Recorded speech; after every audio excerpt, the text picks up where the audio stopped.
ഞാൻ സ്നേഹിക്കുന്ന ജീവൻ്റെ ജീവനായ അവൻ എൻ്റെ മുഖത്ത് നോക്കി പറഞ്ഞു ജീവനെ അവൻ അവളെയാണ് സ്നേഹിക്കുന്നതെന്ന്, ജീവന് തുല്യം അവളെ സ്നേഹിക്കുന്നുവെന്ന് പറഞ്ഞു ജീവനെ എന്ന് പറഞ്ഞിട്ട് നമ്മുടെ രാധ കുപ്പിയും എടുത്തിട്ട് വെള്ളം ഇങ്ങനെ കുടിക്കുവാണേ. ലവ് ഫെയിലിയർ ആയാൽ എന്താണുങ്ങൾക്ക് മാത്രമേ കുടിക്കാൻ പറ്റുള്ളൂ, പെണ്ണുങ്ങൾക്ക് കുടിക്കാൻ പറ്റൂലേ? പെണ്ണുങ്ങൾക്ക് എന്താ ഫീലിങ്സ് ഇല്ലേ എന്നൊക്കെ ഇങ്ങനെ രാധ പറഞ്ഞുകൊണ്ടിരിക്കുക കേട്ടോ. അവരെന്താ വീട്ടിൽ പോയി കഥ അടച്ചിരുന്നിട്ട് കരയണോ? ഞാൻ കരയാൻ തീരുമാനിച്ചിട്ടില്ല എന്ന് പറഞ്ഞുകൊണ്ട് നമ്മുടെ രാധ കള്ള് കുടിച്ചിട്ട് ഇങ്ങനെ കരഞ്ഞുകൊണ്ട് നിൽക്കുകയാണേ.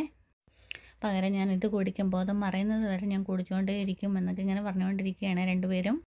പിന്നീട് കാണിക്കുന്നത് നമ്മുടെ വിക്രം ഇങ്ങനെ കുളിച്ചിട്ടൊക്കെ വരികയാണ്. അമ്മ ഉറങ്ങുമെന്ന് ചോദിക്കുക. അമ്മ ഉറങ്ങിയെന്ന് പറയേ. പുതിയൊരു കാര്യമല്ലല്ലോ. ഈയിടെയായിട്ട് വിക്രമാദിത്യനെ വരവും കാത്ത് അമ്മ എങ്ങനെ ഇരിക്കാറില്ലല്ലോ എന്നൊക്കെ നമ്മുടെ വേദ ഇങ്ങനെ ചോദിക്കുവാണേ. ഇനി ഞാനതങ്ങ് എടുത്ത് കഴിക്കണമെന്ന് ഇങ്ങനെ ചോദിക്കുവേ. അന്നേരത്തേക്ക് നമ്മുടെ വേദ തിരിച്ച് വന്നിട്ട് പറയണേ, അപ്പനെ ഇനി ആ ചോറ് ഇരിക്കുന്ന ചോറ് എടുത്ത് വിളമ്പി കയറ്റുന്നാലേ ആ കയ്യിൽ തങ്കവള അങ്ങ് ഊരി പോകുമെന്ന് ചോദിക്കുവാണേ. നിങ്ങൾ ആണുങ്ങളെയൊക്കെ ഈ അമ്മമാരാണ് വളർത്തി വഷളാക്കുന്നത്. പോത്ത് പോലെ വളർന്നാലും തൈരും പാലും തൈരും ഒക്കെ കൂടെ ഉരുട്ടി കൂട്ടിയിട്ട് ഇന്ന പപ്പാ മോനെ കഴിക്കും മോനെ എന്ന് പറഞ്ഞുകൊണ്ട് ഇങ്ങനെ വായി വെച്ച് കൊടുക്കും. പിന്നെ എങ്ങനെയാണ് നിങ്ങളൊക്കെ മെയിൽ ഷോവിനിസ്റ്റുകളായി മാറാതിരിക്കുന്നത് എന്നൊക്കെ ഇങ്ങനെ പറയുമ്പോഴത്തേക്കിനും, പ്രസംഗിക്കാനല്ല നിന്നോട് ഞാൻ പറഞ്ഞത്, പ്രസംഗമൊക്കെ നിർത്തിയിട്ട് ഇത്തിരി ഭക്ഷണം വിളമ്പി തരാൻ പറ്റുമോ എന്നിങ്ങനെ നമ്മുടെ വിക്രം വേദയോട് ചോദിക്കുകയാണേ. ഞാൻ വിളമ്പി തരുന്നത് ഇഷ്ടമല്ലല്ലോ. അതിപ്പോൾ കുഴപ്പമില്ല എന്നിങ്ങനെ പറയുവേ.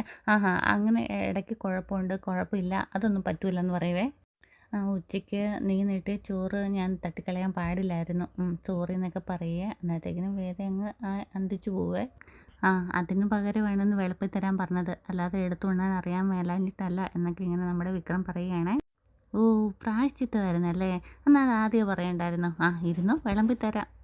എന്നിട്ടിങ്ങനെ ചോറിങ്ങനെ വിളമ്പി കൊടുക്കുന്നതിന് ഇടയ്ക്ക് പറയുകയാണേ, ഇന്ന് നിങ്ങൾ കാണിച്ചതൊക്കെ ഞാൻ അച്ഛമ്മയോട് വിളിച്ച് പറഞ്ഞായിരുന്നു എന്നിങ്ങനെ പറയുക വേദ. അമ്മത്തേക്കും നമ്മുടെ വിക്രം ഞെട്ടുവാണേ. വേദ പറഞ്ഞില്ലെന്നാണ് കേട്ടോ വിക്രം വിചാരിച്ചിരിക്കുന്നത്. അതിന് സോപ്പ് പോയിട്ട് ഇറങ്ങിയതായിരുന്നു, നടന്നില്ല. എന്നിട്ട് നമ്മൾ പിന്നെ വേദ പറയുകയാണേ, വിക്രം സോറി മാത്രം പറഞ്ഞാൽ പോരാ, ഫൈനും കൂടെ ഇടണമെന്നാണ് പറഞ്ഞേക്കുന്നതെന്ന് പറയുവേ. ഫൈനോ? എന്ത് ഫൈൻ എന്ന് ചോദിക്കുവേ. അന്നേരത്തേക്ക് നമ്മുടെ വേദ പറയുക, പേടിക്കേണ്ട, പൈസ ഒന്നും അല്ലെന്ന് പറയും കേട്ടോ. നമ്മുടെ വിക്രമനെ ആക്കിയിട്ട് പറയുകയാണ്. അന്നേരത്തേക്കിനും പിന്നെ പറയുകയാണ്, ഫൈൻ എന്ന് പറഞ്ഞാൽ നാളെ എൻ്റെ കൂടെ ഒരിടം വരെ വരണം എന്നിങ്ങനെ കറിയൊക്കെ വിളമ്പി കൊടുത്തുകൊണ്ട് പറയുകയാണ്. അതാണ് നിങ്ങൾക്കുള്ള ശിക്ഷ എന്ന് പറയുവേ. അന്നേരത്തേക്കിനും ഇങ്ങനെ വിക്രം ചോദിക്കുന്നുണ്ട്, എങ്ങോട്ടാണെന്ന് ചോദിക്കുക. അതൊക്കെ സസ്പെൻസാന്ന് പറയുവേ. എനിക്കൊന്നും പറ്റത്തില്ല എന്നിങ്ങനെ വിക്രം പറഞ്ഞുകൊണ്ട് ഭക്ഷണം കഴിക്കാൻ ഒരുങ്ങുവാണേ. പറ്റില്ലെങ്കിൽ പറഞ്ഞേക്കാം, ഞാൻ അച്ഛമ്മനെ വിളിക്കും, നേരിട്ടങ്ങ് പറഞ്ഞേക്കാൻ പറയുവേ. അന്നേരത്തേക്ക് നമ്മുടെ വിക്രം പറയുന്നുണ്ട്, നീ എല്ലാത്തിനെയും ബ്ലാക്ക് മെയിൽ ചെയ്യണമല്ലോ മനുഷ്യന്മാരെ. നിങ്ങളുടെ കൂടെ താമസിക്കണമെങ്കിൽ അല്ലറ ചില്ലറ ബ്ലാക്ക് മെയിലും പരിപാടികളൊക്കെ നടത്തേണ്ടേ? എന്നിട്ട് പിന്നെയും ഭക്ഷണം കൊടുത്തുകൊണ്ട് കറികളൊക്കെ വിളമ്പി കൊടുത്തുകൊണ്ട് പറയുകയാണ്, നാളെ വേറെ അലക്കുലത്ത് പരിപാടികളൊന്നും ഏറ്റെടുക്കണ്ട, നാളത്തെ പകൽ എനിക്ക് വേണ്ടി അങ്ങ് മാറ്റി വെച്ചേക്കണം കേട്ടല്ലോ എന്നൊക്കെ ഇങ്ങനെ പറയുവാണേ. ഇനിയൊന്നും വേണ്ടല്ലോ, വേണ്ടെന്നും പറഞ്ഞ് ചോറിങ്ങനെ വാരി വെക്കുവേ. എന്നിട്ട് പിന്നെ വേദ അവിടെ പോയിട്ട് അതേന്ന് പറയും കേട്ടോ. അപ്പോഴത്തേക്കിനും വാരി വെച്ച് ചോറ് താഴോട്ടൊക്കെ പോവേ. എന്നിട്ടിങ്ങനെ നോക്കും കേട്ടോ. എന്നിട്ട് പറയും, വിളമ്പി കഴിച്ച പാത്രമേ, അത് എച്ചിൽ പാത്രം ഒന്നും കഴുകാൻ എന്നെക്കൊണ്ട് പറ്റില്ല, അതും കഴുകി വെച്ചേക്കണമെന്നും കൂടെ പറഞ്ഞിട്ടാണ് പോകുന്നത്. അത് കഴുകിയിട്ട് കമത്തി വെച്ചേക്കണം കേട്ടോ. എച്ചിൽ തിരുന്ന് പാറ്റയെ കൊല്ലാൻ വേണ്ടിയിട്ടേ അതിൻ്റെ പുറകെ സ്പ്രേയും കൊണ്ട് ഓടുന്നത് പെണ്ണുങ്ങളെ കണ്ടിട്ടുള്ളൂ.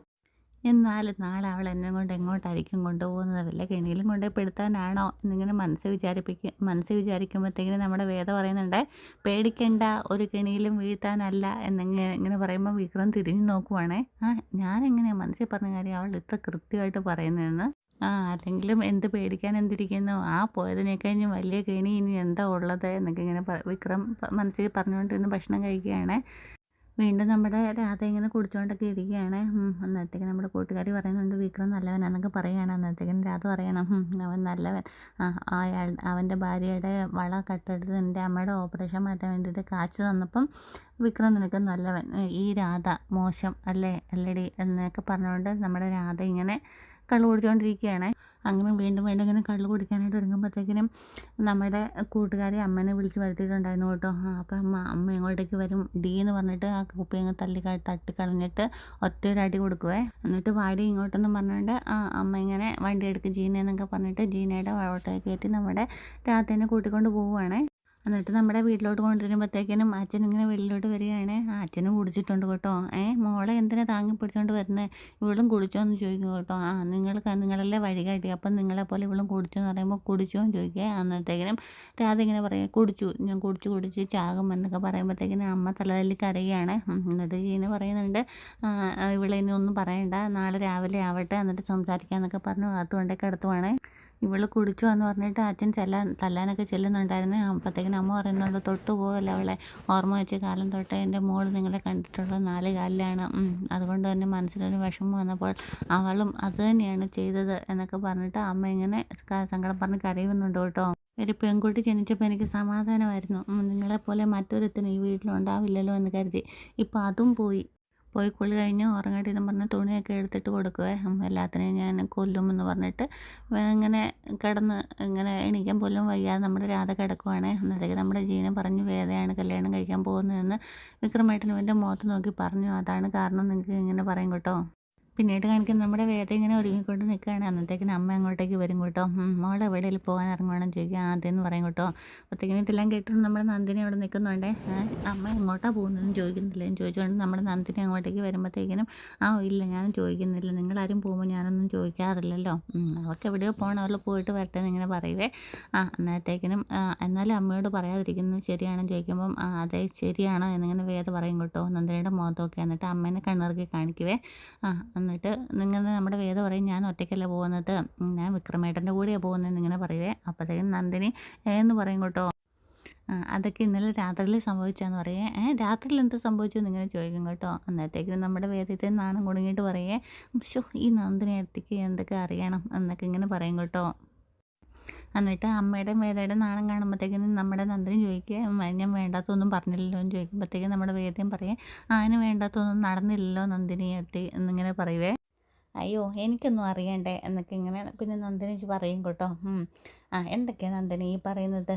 പുറത്തേക്ക് പോകുന്ന ഒരാൾ എന്തെങ്കിലും പറ്റിക്കഴിഞ്ഞെന്നാൽ അന്വേഷിച്ച് വരാനൊരു ഇത് വേണ്ടേ, അതുകൊണ്ട് അങ്ങനെ പറഞ്ഞതെന്നൊക്കെ പറയുമ്പോഴത്തേക്കിനും അമ്മ ചോദിക്കുന്നുണ്ട്, നന്ദിനി ഇങ്ങനെയാണോ വെളിയിലോട്ട് പോകുമ്പോൾ ഒരാളോട് സംസാരിക്കുന്നത് എന്നൊക്കെ ഇങ്ങനെ ചോദിക്കുവാണേ.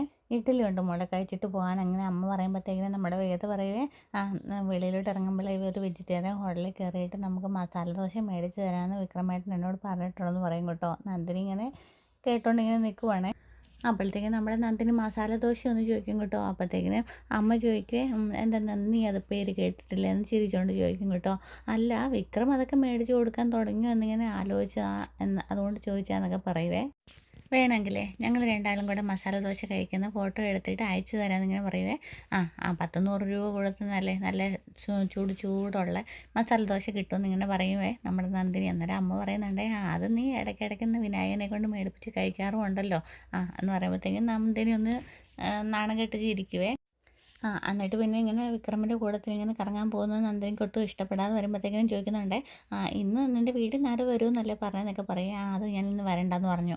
വിക്രമിൻ്റെ കൂട്ടത്തിൽ ഒന്ന് കറങ്ങാൻ കിട്ടുന്ന അവസരം കിട്ടുമ്പോഴത്തേക്കിനും കറങ്ങുമല്ലേ ചെയ്യേണ്ടത്, അല്ലാതെ സമയം വേസ്റ്റ് ആക്കാൻ പാടില്ല എന്നൊക്കെ പറഞ്ഞിട്ട് നമ്മുടെ വേദം അങ്ങോട്ടേക്ക് ഇറങ്ങി പോവുകയാണ്. എന്നിട്ട് വിക്രമിൻ്റെ റൂമിൽ പോയിട്ട് ഓടി കയറും കേട്ടോ. അപ്പോഴത്തേക്കും നന്ദിനിക്ക് ഇതൊന്നും ഇഷ്ടപ്പെടാതെ നമ്മുടെ വേദയുടെ പുറകെ ഓടിപ്പോയി നോക്കുവാണേ. ആഹാ ഒരുങ്ങിയോ നല്ല കുട്ടി എന്നൊക്കെ ഇങ്ങനെ നമ്മുടെ വേദ ചെന്നിട്ട് പറയുവേ. അന്നത്തേക്കിനും വിക്രം ചോദിക്കുവേ, നീ അല്ലെങ്കിൽ പിന്നെ നീ അച്ഛമ്മയോട് വിളിച്ച് പറയത്തില്ല എന്നൊക്കെ പറയുന്നുണ്ട് കേട്ടോ.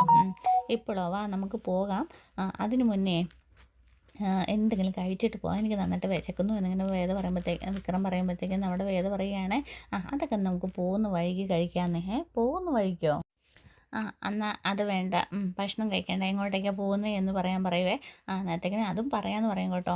എന്നിട്ട് പിന്നെ പറയും ബൈക്ക് എടുക്കണ്ട, ബൈക്ക് എടുക്കണ്ട പിന്നെ എങ്ങനെയാണ് പോകുന്നത്? അതേ ഒരു ഓൺലൈൻ ടാക്സി വരാൻ പറഞ്ഞിട്ടുണ്ട്, ഇപ്പോൾ വരും എന്ന് പറയും കേട്ടോ. അപ്പോൾ അതെന്ന് പറഞ്ഞിട്ട് വിളിച്ചുകൊണ്ട് പോവുകയാണേ. അപ്പോൾ എല്ലാം അനുസരിക്കുന്നുണ്ട് കേട്ടോ നമ്മുടെ വിക്രം.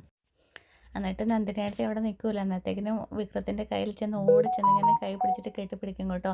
നന്ദിനിയേട്ടത്തി കാണാൻ വേണ്ടിയിട്ടാണ്. അന്നത്തേക്കും നമ്മുടെ വിക്രം ഇങ്ങനെ ഇതൊന്നും വേണ്ടെന്നിങ്ങനെ പറയുമ്പോഴത്തേക്കും നിങ്ങളെ തോള് പറ്റി ചേർന്ന് നടക്കാൻ വേണ്ടിയിട്ടൊന്നും അല്ല, നന്ദിനിയേട്ടത്തി അവിടെ നിൽക്കുന്നുണ്ടല്ലോ കാണിക്കാനാന്ന് പറയും കേട്ടോ. അന്നത്തേക്കിനും ഇങ്ങനെ കൈ പിടിച്ചുകൊണ്ട് ഇങ്ങനെ പോകുമ്പോഴത്തേക്കിനും ഇങ്ങനെ തിരിഞ്ഞ് നോക്കിയിട്ട് ഇങ്ങനെ പറയും കേട്ടോ. അപ്പോഴത്തേക്കും നന്ദിനി പറയുകയാണേ, ഒടുങ്ങിയും കണ്ടുമൊക്കെ പോകണം കേട്ടോ എന്നിങ്ങനെ പറയുക. ശരി നന്ദിനി ഏടത്തി എന്നും പറഞ്ഞ് ചിരിച്ചുകൊണ്ടാണ് വേദ പോകുന്നത്. വിക്രമിൻ്റെ കയ്യിൽ നിന്ന് വിട്ടിട്ടുമില്ലേ. പിന്നീട് കാണിക്കുന്നത് നമ്മുടെ രാധ ഇങ്ങനെ പെട്ടെന്ന് എണീച്ച് വന്നിട്ട് ഛർദ്ദിക്കുവാണേ. അന്നേരത്തേക്കിനും എടി മോളെ ഛർദ്ദിക്കുമെന്ന് ഒന്ന് വന്ന് നോക്കടി എന്ന് പറയും. ഇത്രയും നാൾ നിങ്ങളുടെ ഛർദ്ദി വാരി വാരി ഞാൻ മടുത്തു, ഇനിയിപ്പോൾ അവളെയും കൂടെ നോക്കണമെന്നായിരിക്കണമെന്ന് പറയുമ്പോഴത്തേക്കിനും അച്ഛൻ പറയുന്നുണ്ട്, നീ ആ പോറം പോയി ഒന്ന് തിരുമ്മി കൊടുക്കടി എന്ന് പറയുന്നുള്ളൂ കേട്ടോ. രാധ നിന്ന് ഛർദ്ദിക്കുവാണേ. എന്നിട്ട് നമ്മുടെ രാധയുടെ അടുത്തോട്ട് അമ്മ ഇങ്ങനെ എടി എടിയെന്ന് വിളിച്ചുകൊണ്ട് ചെല്ലുക കേട്ടോ. അന്നത്തേക്കും നമ്മുടെ രാധയൊന്ന് കെട്ടിപ്പിടിച്ചിട്ട് കരയും കേട്ടോ. അമ്മ എന്നോട് ക്ഷമിക്ക്, ഇനി അങ്ങനെ ഒരു ഭാഗത്ത് നിന്ന് എൻ്റെ ഒരു ഭാഗത്ത് നിന്ന് ഇങ്ങനെ ഒരു തെറ്റുണ്ടാകത്തില്ലെന്നും പറഞ്ഞിട്ടൊക്കെ കെട്ടിപ്പിടിച്ച് കരഞ്ഞുകൊണ്ട് പറയുകയാണേ. അമ്മ ജീവിതത്തിൽ നിന്ന് പഠിച്ച ഒരു പാഠമുണ്ട്. ജീവിതത്തിൽ നമ്മൾ ആത്മാർത്ഥമായിട്ട് സ്നേഹിച്ച് നടന്ന് അവരുടെ പുറകെ നടന്നു കഴിഞ്ഞാൽ അവർ ഒരു ചെരുപ്പിൻ്റെ വില പോലും തരില്ല എന്ന്. അത് ഏതൊക്കെയായാലും നീ അതൊന്നും ഓർത്ത് ടെൻഷൻ അടിക്കേണ്ട. ഇപ്പം എന്താണെങ്കിലും ഒരു കാര്യം നിനക്ക് മനസ്സിലായല്ലോ. മനസ്സിലായി അമ്മ എന്നൊക്കെ ഇങ്ങനെ പറയും കേട്ടോ. മോള് വാ, അമ്മ ഇത്തിരി തൈരും ചമ്മന്തി എടുത്ത് വെച്ചിട്ടുണ്ട്, മനസ്സിൻ്റെ ആതളൊക്കെ ഒന്ന് മാറട്ടെ, വാന്നും പറഞ്ഞിട്ട് കൂട്ടിയിട്ട് പോവാണേ. പിന്നീട് അങ്ങോട്ടേക്ക് നമ്മുടെ നന്ദിനി വന്നിട്ട് ഓട്ടോയിൽ ഇറങ്ങുവാണേ. ഇവളെന്തിനാ ഇവിടെ ഇങ്ങനെ വന്നെന്ന് അങ്ങനെ അമ്മ ഇങ്ങനെ ആലോചിച്ചുകൊണ്ട് നിൽക്കുക കേട്ടോ. അപ്പോഴത്തേക്കിനും ജീനയുടെ വണ്ടിയിലാണ് വന്നത്. എന്നിട്ട് താക്കോൽ കൊടുത്തിട്ട് നിൻ്റെ വണ്ടി ഇവിടെ കൊണ്ടുവന്നിട്ടുണ്ട്, ഞാൻ പോവാമെന്നും പറഞ്ഞുകൊണ്ട് നമ്മുടെ ജീന പോകും കേട്ടോ. എന്നിട്ട് നന്ദിനി പെട്ടെന്ന് അമ്മേനെ അവിടെ നിന്ന് മാറ്റുവേ. ഒരു ഗ്ലാസ് വെള്ളം കൊണ്ടുവന്ന് ചോദിച്ചിട്ട് അമ്മേനെ മാറ്റും കേട്ടോ. എന്നിട്ട് നോക്കുമ്പോഴത്തേക്കിനും അച്ഛൻ അവിടെ നിൽക്കുന്നുണ്ട്. നീ ഇങ്ങോട്ട് വന്നേടിയെന്ന് പറഞ്ഞുകൊണ്ട് നമ്മുടെ രാധനെ വിളിച്ചുകൊണ്ട് നന്ദിനി അപ്പുറത്തേക്ക് പോയിട്ട് പറയുകയാണ്, നീ എന്തൊരു മണ്ടത്തരമാണ് കാണിക്കുന്നത്. നമ്മുടെ പയ്യനല്ലേ വിക്രം, അവൾ വേദ, അവൾ ആൾ ശരിയല്ല, അവൾ മനഃപൂർവ്വം പക തീർക്കുന്നതിന് വേണ്ടിയിട്ടാണ് നമ്മുടെ വീട്ടിൽ വന്ന് കൂടി നിൽക്കുന്നത്. നമ്മുടെ ചെക്കനെ നോക്കേണ്ടത് നമ്മുടെ ഉത്തരവാദിത്വം അല്ലേ എന്നൊക്കെ പറഞ്ഞിട്ട് നമ്മുടെ രാധയുടെ മനസ്സ് വീണ്ടും മാറ്റി നിർത്തുമ്പോൾ രാധ ഇങ്ങനെ ആലോചിച്ചുകൊണ്ട് നിൽക്കുന്നിടത്താണ് ഇന്നത്തെ എപ്പിസോഡ് പൂർണ്ണമാകുന്നത്. അപ്പോൾ ചാനൽ ഇഷ്ടമായെങ്കിൽ ഷെയർ ചെയ്യാനും സബ്സ്ക്രൈബ് ചെയ്യാനും ഒന്നും മറക്കരുതേ. Okay, thank